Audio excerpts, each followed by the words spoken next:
This is Somerset, southwest England, a rather unlikely place for such a bizarre tale. You see, beneath what looks like this peaceful countryside, the sweeping rolling hills here laid a secret so dark archaeologists could hardly believe their eyes when they unearthed it. Something happened here in this quiet corner of Bronze Age Britain, something that wouldn't fit the usual narrative of peaceful farming communities, these early metal workers. In fact, 37 bodies were found right here, men, women and children, dismembered, brutally attacked, and in some cases eaten. This wasn't a battle of any kind, simply put, this was a massacre, one of the most gruesome of all prehistoric Britain, and it happened 4,000 years ago, long before kings and queens and recorded history. During the so-called peaceful Bronze Age, nothing about this added up to those archaeologists, and it was certainly like nothing they'd seen before. So who were the victims of this attack, and why were they butchered in such a way? And of course, what kind of society could this happen in? What were the conditions at the time? Welcome to the story of the most unsettling Bronze Age mystery. In the 1970s, a group of archaeologists were surveying a remote patch of land in the Mendips Hills, a region better known for its Roman mining ruins than ancient bloodshed. Now, they came across a natural shaft, a 20-metre deep natural feature in the limestone landscape. I'll try and show you exactly where that is very shortly when I find it, from a safe distance, because this landscape is littered with all kinds of dangers, disused shafts, holes in the ground. Wonderful array of natural features here, but you do need to be rather careful. More on that very shortly. Buried in this darkness, the archaeologists would be unaware at the time, but they were looking at 37 individual human beings, men, women, children, and these bones were just discarded. They weren't ceremonially placed or positioned in any way, chucked in and crushed amongst animal bones. At first, no one knew what to make of it. Was it a burial site, a collapsed dwelling, perhaps even an accident of some kind? There is plenty of sinkholes and crevices here, but the more that was uncovered, the more confusing this got. Now, early on in these excavations, well, the bones started to tell their own story. You see, every single skull found had evidence of a blunt force trauma. There was cut marks over every single bone, the limbs, the ribs, the jaw marks. There was nothing peaceful about what happened here, nothing ceremonial, and certainly no evidence of disease or perhaps even natural disaster. So just working my way through this valley, I need to go up the valley side on the south side, back across to where the site is of this Bronze Age massacre. Now, I've just come across one of these dams. Now, apparently there's 7 of these throughout this particular part of the landscape, and no one knows the date. Could be 18th century to do with the mines, but also could be Roman, because the sediment behind it dates to nearly 2,000 years ago. And the deeper archaeologists looked, the stranger things got. The victims had been dismembered, deliberately broken down. Their bones bore signs of evisceration, marrow extraction, and possibly even cannibalism. Now, this site that I'm hoping to show you very soon, at the top of the valley, this wasn't any kind of formal burial site. This was a dumping ground, a crime scene from 4,000 years ago.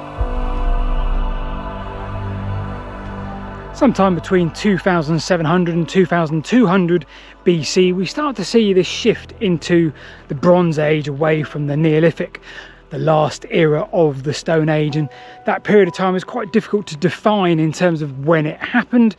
Largely over a significant period of time, unlike 1500 years before when we went from the Mesolithic to the Neolithic, probably in quite a quick period of time. The Bell Beaker movement, seeing people come across from the mainland Europe, the continent, in around 2500 BC and bringing with them their namesake of pottery amongst other things, and we start to see a change in burial practices away from the communal and onto the singular barrows of various round shapes and sizes. And of course, these newcomers, which have been suggested to replace 90% of the Neolithic gene pool, brought with them metalworking. And during this Bronze Age period, this 2400 to 800 BC broadly, well, we do have lots of skeletal remains, hundreds of skeletal remains in fact, to do all kinds of analysis on, but very few of them exhibit any kind of physical violence, and on the rare occasion that we do have those, where they all seem to have one thing in common. Take for example, firstly, the skeleton of a young adult male found in a ditch at Stonehenge, shot many times with flint tip arrows. Another example, Racton, West Sussex, a young adult male skeleton exhibiting sharp force trauma, likely with a bronze dagger. Now, in both those examples, those single incidents, well, we can't even tell the means in which they were treated to end up in that way they did. Was it revenge, punishment, sacrifice, maybe even warfare? They're really sometimes very difficult to interpret, and of course we have very little evidence at all for multiple graves in this era. But here, Charterhouse Warren, we have the opposite of everything we knew about this era, the opposite of the normal funerary rites for this period, notwithstanding the extreme trauma. Okay, let's talk shafts and bones, always quite important. Now, back in the 1970s, that's exactly what they found here, a 20-metre deep natural shaft in the landscape. When you find such a shaft or a cave system, well, the caving community are always quite keen to map it. Two separate excavations, which doesn't seem like the right word, took place here after this site was discovered, mid-1970s and a decade or so later. When we appreciate the depth of what they found physically and metaphorically, we can understand why. At last, we're climbing out of the valley towards our site. Now, because of what these excavations saw, the two of them, we're now able to do this wonderful diagram, sort of a cross-section of this sinkhole, of this natural feature in the landscape, and it's split into different horizons, each horizon giving you a different level, a different depth within that system. And of course each horizon telling its own story. Now, the first of these horizons, well, that was horizon number 1, documented at 6 to 15 metres in depth and contained very little evidence of any bones or interesting bits whatsoever. Horizon 2, however, told a very different story. Horizon 2 was first reached in 1975. As part of this documentation and excavation, at a depth of 15 metres, we start to see a lot of human remains, disarticulated limbs, fragmented human bones, cattle bones, even some evidence of some pottery, a Beaker period. Horizon 3, once again very little in this 5 metre section. However, when we reach Horizon 4 at 20 metres in depth, we see bones, not many but specifically very young children. This horizon, like number 2, was less than a metre in depth, but contained the neonatal remains, animal bones and various artefacts, flint daggers, antler spatulas and sponge finger stones. Both Horizon 2 and 4 dated between 2343 BC and 2036 BC. So the big question, of course, what exactly happened here?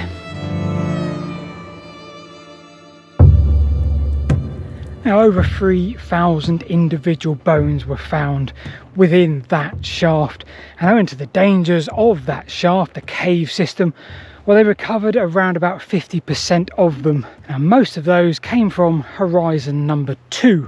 Now, based on the number of long bones, limbs perhaps, they tried to work out how many bodies there were, and the estimation eventually came to 37. Okay, reached the valley top. A little bit of context to the landscape I haven't already described. Down there we have the valley I've been walking through. Very beautiful, gorgeous day as well. Just down there, about a mile or so away, is Cheddar Gorge, a very famous gorge that runs down here through the southern side of the Mendips. And I don't know if you can see or not, but right through the gap on the horizon there, well, that is the Severn Estuary. Back onto this archaeological excavation, these studies, well, the people excavating knew that something extremely dark had happened here, but the extent of the brutality of this attack was just quite staggering. Of the 3,000 bones found, over 600 had cut marks. 600!